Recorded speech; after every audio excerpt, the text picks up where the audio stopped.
Oh, welcome back to Delboy's Garage.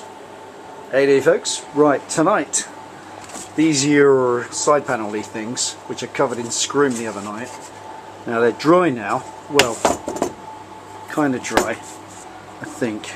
They're pretty dry and they've gone pretty firm, scratchy. It's just one layer, so it's quite cuttable still.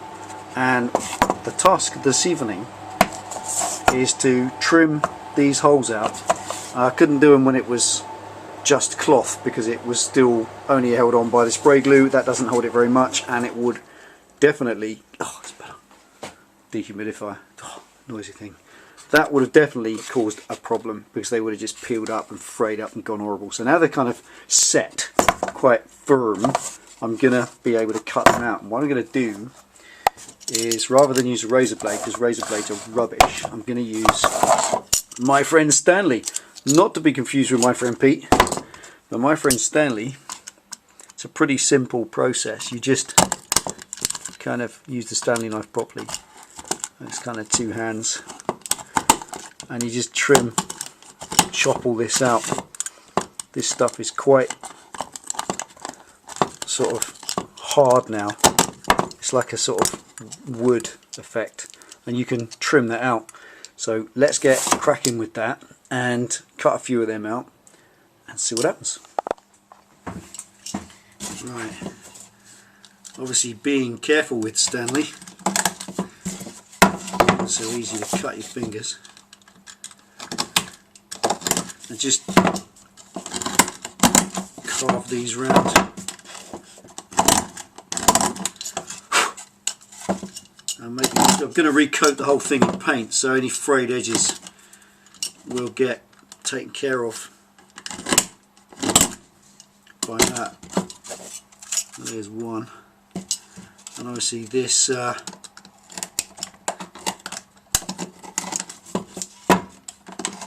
is not advisable if you want it to look nice.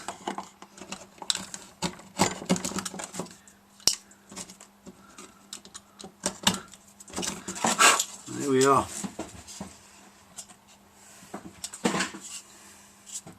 Bit easier. Trying to drill them out doesn't work, they will just get mangled up. So let's crack on.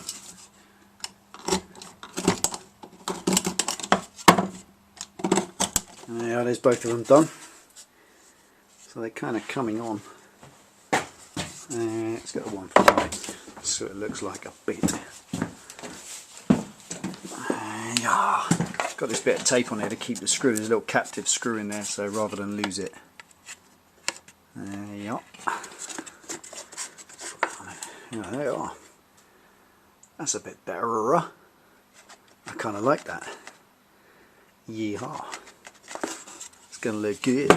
Now, interestingly enough, this paint, when I put it on, was thick. So thick, it was kind of sitting in puddles in these little squares. But within 24 hours, and I had to wait 24 hours because it really did take some time to evaporate out. It's water based, not chemical based, so it took so long, but all the liquid has gone into the cloth. As I said before, this scrim is cotton and it sucks, it absorbs in all the liquid. It takes a while, but there's none left, even to the point where you can see the silver through the paint. It sucks so much of the paint out of the little holes, so it's going to leave a little bit more paint yet. Got the holes in. They're a bit scruffy, but that is completely irrelevant. They will be tidied up, and as I paint more on, the paint will blob over the holes. Again, my friend Stanley just trim them out neatly as they go. All experimental, there's no rules for this, no idea what I'm doing. As you can tell, I've never got any idea what I'm doing. Right, time for some paintage. Let's get cracking. Okay. Again, just dab it on. It may look like you've filled it all up. As you can see, it just sucks it in. And the more you put on, if you can, the more you can put on, the less faffing around putting more coats on it you've got to do.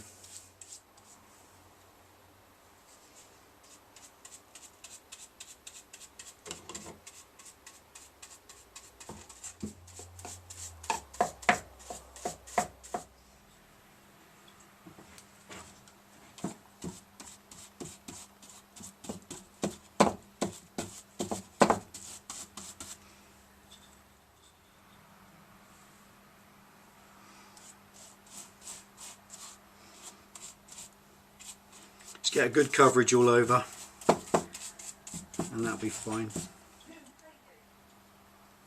Okay, messy as it might be, get a big thick coat on. You've got to mess about doing too many. Right. Yeah.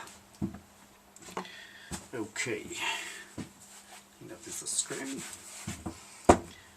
And there you go. That's about it. Not a messy one. It's a messy old job, but once this dries, it does look the biz. Ready haul. Time to let them dry. That's all for tonight. Just a short one. Dry these out a little bit. Clean those out, put a final coat on, and then it'll be ready for fittage. Excellent. Thanks for tuning in and watching the Delboy's Garage. Ride safe, boys and girls. I'll see you next time.